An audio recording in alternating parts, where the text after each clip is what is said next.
Уважаемый Александр Многожуевич, очень рад вас уже встретить в таком двухстороннем формате. Мы уже полдня вместе отработали по тематике ОДКБ. Сейчас есть возможность поговорить о двухсторонних наших отношениях. Вопросов много, но хотел бы сразу отметить, что в целом у нас отношения развиваются позитивно. В прошлом году у нас довольно серьезный рост товарооборота, 30 с лишним процентов, 34, по-моему. Вот. И Россия занимает уверенно первую позицию в торговом обороте Кыргызстана. Есть, конечно, и вопросы, которые требуют отдельного обсуждения.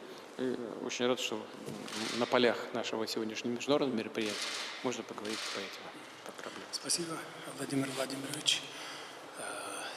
Спасибо вам за теплый прием.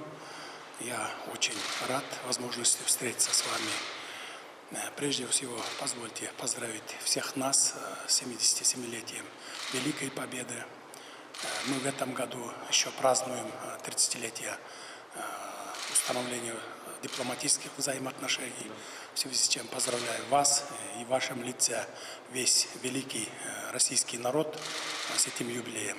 Мы всегда готовы и заинтересованы к взаимному сотрудничеству с Российской Федерацией по всем направлениям. Еще раз спасибо вам за теплый прием. Благодарю вас.